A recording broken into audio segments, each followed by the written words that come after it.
Hey guys, welcome back to the channel. This is your friend Vishu from cycle rider Roy. Okay, जैसा कई बार होता है कि जब हम कहीं पे राइड करने के लिए जाते हैं, specially for of road riding या फिर थोड़ा बहुत जब हम रिगरस राइडिंग करते हैं अपने बाइक को लेके, तो ऐसा कई बार होता है कि हमारे बाइक का जो पूरा फ्रंट का कॉकपिट होता है वो मूव होना शुरू हो जाता है।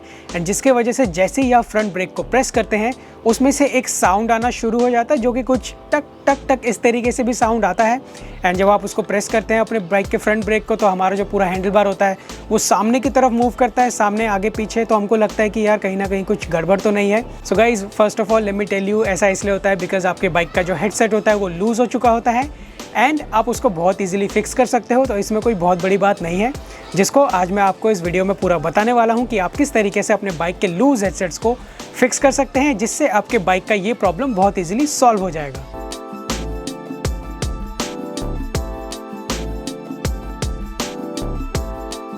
नाउ गाइस, हमारा जो पूरा हैंडल बार ऑपरेट होता है वो होता है यहाँ पे। ये होता है हमारा हेड ट्यूब, जिसके अंदर ऊपर और नीचे दो बेरिंग्स होती है, जो एक आपके फोक के साथ जुड़ी हुई होती है और एक आपके टॉप ट्यूब के साथ यहाँ पे लगी हुई होती है अंदर। एंड उसके ऊपर ऐसे स्पेसर्स, फिर आपका इस तरीके का stem, and then at last इस तरीके का टॉप कैप लगा होता है, जो पूरे इस सेटअप को होल्ड करके रखता है। कई बार होता है कि जब हम ऑफ रोड राइड करके आते हैं तो ये सेटअप लूज़ हो जाता है और जो हमारा हैंडल बार होता है वो सामने की तरफ ब्रेक मारते ही मूव होता है, जिससे यहाँ पे ये लूज़ होना शुरू हो जाता है एंड टक टक टक की आवाज़ आती है। For this step number 1, we're gonna be needing a multi tool like this. आप सभी के पास ये होगा, I hope. So all you need to do is use the appropriate number की। जैसे मेरे केस में ये 4 नंबर का बोल्ट है तो मैं 4 नंबर की एलन की यूज़ कर रहा हूँ। एंड 4 नंबर की एलन की को यूज़ करके आप सबसे पहले अपने टॉप कैप के बोल्ट को थोड़ा सा लूज़ कर लीजिए। लूज़ हो जाने के बाद आप इसको पूरे तरीके से निकाल लीजिए। So guys, once we have removed the top cap, it is time that we loosen up these two bolts जो हमारे स्टेम के साथ पूरा लगा हुआ है, so that we can lift the entire stem and easily fix the headset. Now so I'm using the multi tool here and then इसको मैं कर लूँगा धीरे धीरे loose.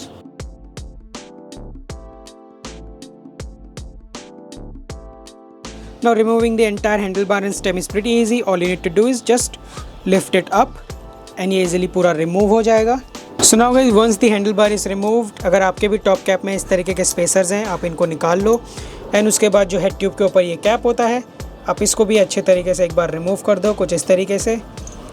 Once removed, now guys next part में हम देखें, आप देख सकते हो कि अभी जो हमारा देखो ये पूरा हैंडल बार है, देखो ये कितना लूज़ है और ये पूरा मूव कर रहा है इधर उधर, बिकॉज ये जो एंटायर सेटअप है ये अच्छी तरीके से फिट नहीं है, जिसके वजह से हमारा जो ये हैंडल बार है ये आगे पीछे मूव करता है जब हम फ्रंट का ब्रेक अप्लाई करते हैं। कर सकते हो कि आप पूरे फोक को ही रिमूव करके एक बार अपने सारे जो अंदर के बेरिंग्स हैं उनको टेस्ट कर सकते हो। ना मेरे केस में मेरा बेरिंग पूरे तरीके से अंदर फिक्स्ड है, तो मेरे को उसको रिमूव करने की ज़रूरत नहीं है। अगर आपको लगता है कि आपके इंटरनल जो बेरिंग्स हैं वो मूव हो रहे हैं या वो लूज़ है, तो आप पूरे फोक को इस तरीके से रिमूव करके आप उसको कर सकते हो। फोक को रिमूव करने के लिए मैंने एक वीडियो बनाया हुआ, आप ऊपर आई बटन में उसका लिंक आपको मिल जाएगा। देन एक बार आपने अगर जब बेरिंग्स पूरे चेक कर लिए हैं, आप इसको वापस उसके जगह पे फिक्स कीजिए। एंड इस तरीके का आपको स्पेसर्स मिलता है, इस स्पेसर को आप टॉप ट्यूब में डाल के आप इस तरीके से इसको पूरा फिक्स कर दी, जिससे ये टाइट हो जाएगा। Now the next step is हम इसके ऊपर के कैप को लगाएंगे एंड सारे स्पेसर्स को डालेंगे। तो गाइस, एक बार जब हमने सारा ये फिट कर दिया, इट्स टाइम कि हम अपने हैंडल बार को वापस इसके पोजीशन पर रख दें।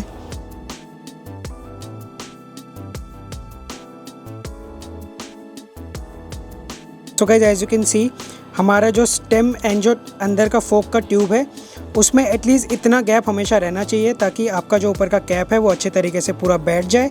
एंड हमारे अंदर जो स्टार नट होता है, इससे आपका ऊपर का स्टेम कैप पूरे अच्छे तरीके से फिक्स हो जाएगा एंड उससे ये पूरा एक स्ट्रॉन्ग सेटअप बनेगा, जिससे ये आगे की तरफ और मूव नहीं करेगा। सो ऑलवेज़ मेक श्योर कि आपका फोक ट्यूब एंड आपका जो स्टेम है उसमें एटलीस्ट इतना गैप हमेशा रहे, बिल्कुल बराबर में ना रहे। थोड़ा सा गैप रहेगा तो आपका स्टेम कैप अच्छी तरीके से फिक्स हो जाएगा। एक बार जब हमने अपना पूरा कॉकपिट सेटअप और हैंडल बार को लगा दिया है, आप अपने फोक को नीचे से, आप अपने हेड ट्यूब के नीचे से फोक को कुछ इस तरीके से पकड़ के हल्का सा ऊपर की तरफ पुश कीजिए एंड इसको वापस टॉप कैप को कुछ इस तरीके से रख के आप इसके स्टार नट के साथ इसके बोल्ट को टाइट कर दीजिए, जिससे जो हमारा स्टेम एंड जो अंदर का टॉप ट्यूब है ये अब सामने की तरफ मूव नहीं करेगा। एंड आप इसको अप्रोप्रिएट टॉक तक टाइट कर दीजिए।